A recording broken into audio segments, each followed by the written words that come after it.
Kami dari kelompok 8 akan mewawancarai sebuah kafe yang memiliki sebuah Hujan.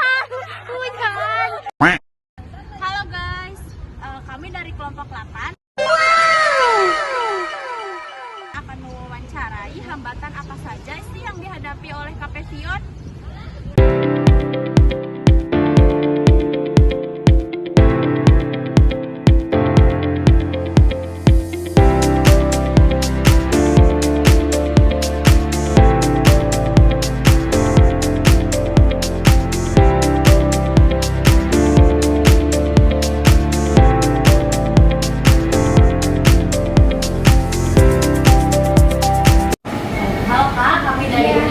Buana Perjuangan Karawang ingin mewawancarai kakak sebagai pemilik kafe ini mengenai tugas teori pengambilan keputusan.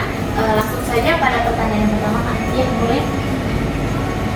Pertanyaan yang pertama tuh, apa sih latar belakang kakak untuk memulai kafe usaha ini?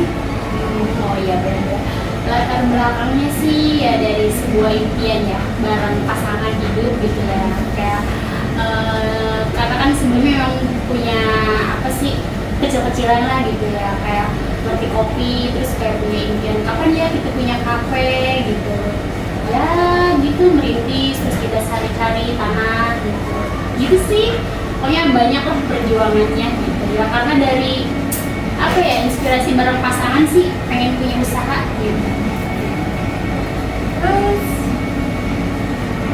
tujuan kakak dalam menjalankan usaha ini tuh apa sih?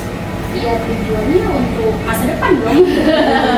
Masa depan untuk lebih baik, tentunya buat kayak ekonomi gitu, buat bisa apa ya, bisa buat ada tempat kerja gitu buat anak-anak yang misal kayak anak kampus gitu, kayak sambil kuliah sambil kerja gitu. Itu sih. Terus gimana sih konsep usaha yang kakak jalankan? Konsep dari segi apa dulu nih konsepnya? Dari segi apa? Ya semuanya gitu, Iya, mengenai semua. semuanya konsep. Ya sebenarnya sih banyak ya konsep gitu. Awalnya sih saya kayak pengen punya kafe yang kayak ala-ala Korea gitu ya, kayak cewek lah kekinian gitu, kayak ala-ala di inspirasinya tuh cari di Pinterest gitu, kayak buat cocok buat tempat selfie gitu sih, kayak buat anak-anak nongkrong tapi sambil selfie gitu ya. Itu sih konsepnya gitu, awal mulanya gitu kayak aduh aku pengen punya kafe yang konsepnya tuh kayak anak Korea gitu sih.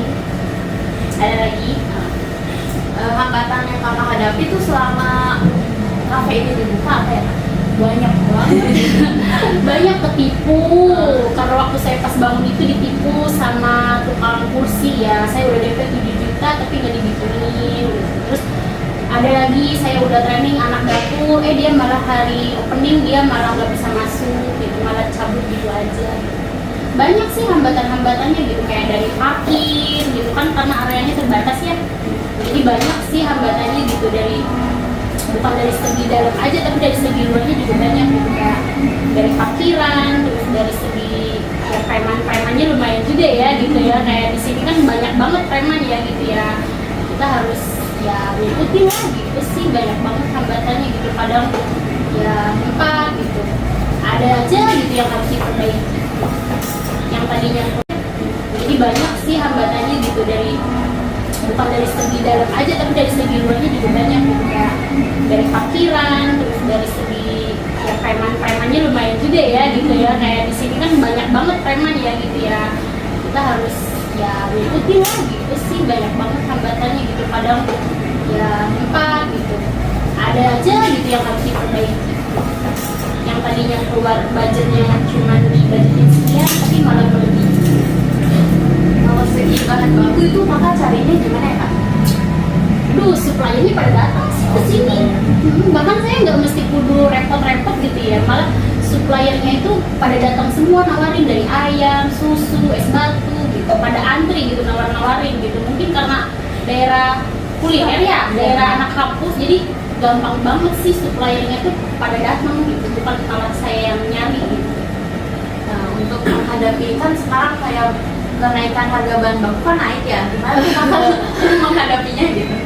Menghadapinya dengan sabar tahun baru gitu ya. Tahun baru kan istilahnya Natal, tahun baru itu harga pada naik semua. Dari telur yang tadinya cuma 27 jadi naiknya tuh langsung 31.000 per kilo. Beras, pokoknya ya banyak ya. Gimana ya? Ya mungkin ke anak-anak bilang bahannya jangan terlalu diboros-borosin gitu. Maksudnya diawet-awetin gitu. Terus stoknya itu disedikitin aja gitu. Jadi nggak terlalu banyak stok yang saya simpan di sini. Jadi habis gitu. Supaya minimalisir dibuang gitu. Gitu sih, karena kan anak-anak juga kalau ada bahan banyak makainya tuh seenaknya gitu ya, boros gitu. Wah, mentang-mentang banyak nih, pakai. Padahal yang sebelumnya itu sisanya masih ada gitu, tapi dia makainya yang baru gitu. Makanya saya ya showcase-nya, freezer-nya gitu. Jadi stoknya tuh nggak terlalu banyak kok untuk menanggulangin harga naik. Terus Apa saja sih strategi kakak untuk meningkatkan pendapatan di kafe ini? Kualitas pelayanan itu sangat penting buat customer, karena tentunya ketika ada kualitas tentunya di situ ada kepercayaan sama customer.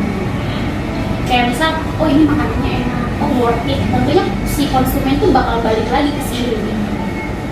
Karena apa ya, kita promo tapi kualitas kita nggak bagus, kayaknya kecewa deh. Lebih baik customer ngeluarin duit sedikit lagi tapi puas.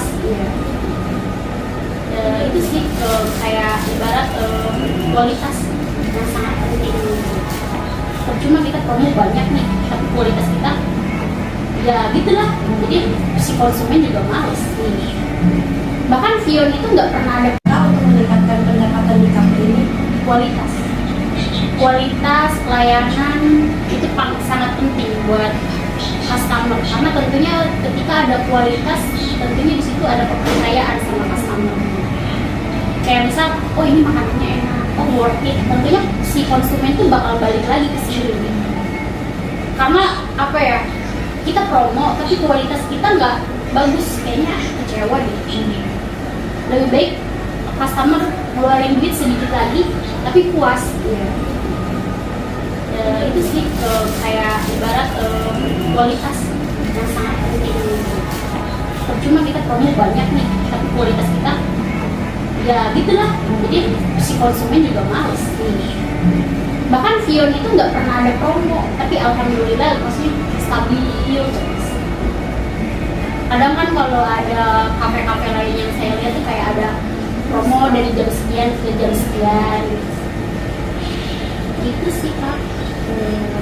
Bagaimana sih kakak menghadapi para pesaing di kafe-kafe lain? Para pesaing ya enjoy sih ya, saya kayak ya kadang suka kepo gitu ya, keliling di daerah sini gitu, oh daerah sini sebenarnya sih sudah mempunyai konsep masing-masing ya, jadi kayak saya targetnya ke sini, yang sono targetnya ke sini gitu. Yang penting kalau misalkan saya udah tepat targetnya, yang penting saya harus selalu menjaga si konsumen itu tetap setia sama saya gitu. Walaupun pesaingnya udah ibarat yang lama-lama gitu ya, tapi kan mereka itu udah mempunyai kepercayaan masing-masing gitu. Yang penting saya harus selalu jaga pelayanan, kualitas, makanan, rasa, cita rasa gitu. Itu sih. Kadang kalau misalkan saya lihat terus pesaing gitu, malah saya jadi mau nambahin apa gitu ya, udah beda jalur masing-masing gitu. Yang penting kita udah yang punya konsepnya begini ya, kita mempertahankan gitu. Kalau kita sering lihat terus saingan gitu, malah jadi kitanya malah nggak perhatian apa yang sudah kita dirikan gitu loh gitu. Jadi sehingga ya udahlah, kalau konsumen itu udah punya customer masing-masing gitu ya, kayak tetangga sebelah gitu udah punya konsepnya sesuai. Kalau saya konsepnya ya mungkin anak cewek-cewek yang suka selfie gitu, yang outfitnya tuh lucu-lucu gitu sih. Apa sih strategi pemasaran yang kakak pakai dalam menjalankan usaha ini? Strateginya itu mungkin sering update ya. Jangan lupa kita harus ter-up to date ya, karena sekarang tuh zamannya media sosial ya. Jadi kadang kalau kita nggak update tuh kayak ibarat kitanya tuh ketinggalan gitu. Kalau kita sering update cerita sebagai alarm buat customer gitu, karena mungkin kita selalu muncul di beranda dia gitu, kayak Vion apa sih, kepo, klik pasti kepo lagi dong. Jadi seolah-olah di otaknya dia pagi-pagi udah melihat update Vion gitu kan. Jadi jangan lupa kita harus ter-up to date ya, karena sekarang tuh zamannya media sosial ya. Jadi kadang kalau kita nggak update tuh kayak ibarat kitanya tuh ketinggalan gitu. Kalau kita sering update cerita sebagai alarm buat customer gitu, karena mungkin kita selalu muncul di beranda dia gitu, kayak Vion apa sih, kepo, klik pasti kepo lagi dong. Jadi seolah-olah di otaknya dia pagi-pagi udah melihat update Vion gitu kan, jadi pasti inget lagi dong gitu, pasti pengen datang lagi gitu ya. Mungkin intinya kita harus selalu update sih, update konten gitu mungkin ya. Jangan sampai kitanya tuh media sosialnya itu nggak aktif gitu, jadi mungkin tinggalan nantinya gitu. Itu sih mungkin harus selalu ada hal-hal yang baru kayaknya ya. Kadang customer itu suka bosen gitu, kadang mungkin kita harus menyediakan produk baru, makanan baru gitu sih. Mungkin yang tadinya di malam minggu harus ada live musik gitu sih. Yang terakhir ini gimana sih kakak mempertahankan kualitas produk yang kakak jual? Kualitas produk yang saya jual ya harus bilang ke suppliernya. Kadang kita harus selalu cross check gitu, harus cross check sebelum makanan keluar sama customer. Kita harus selalu cicipin dulu. Kayak kopi itu kan harus selalu dikalibrasi setiap hari gitu, kayak oh ini udah cocok belum gitu, oh ini udah pas belum buat di kopi susu gitu.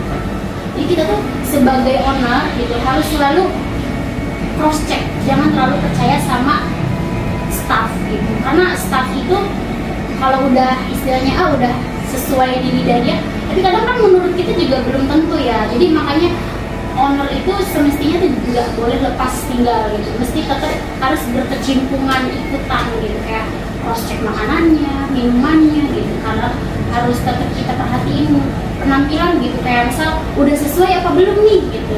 Kadang kan kalau staff itu yang cepet lah, yang dingin lah gitu. Itu sih yang mempertahankan ya, paling ya itu kita harus tetap selalu jaga kualitas yang apa yang tadinya awal dia minumnya seperti ini, besok-besoknya dia kesini lagi sudah beda gitu. Jadi ini ya gitu, padahal kemarin kayak gini rasanya. Itu sih Kak.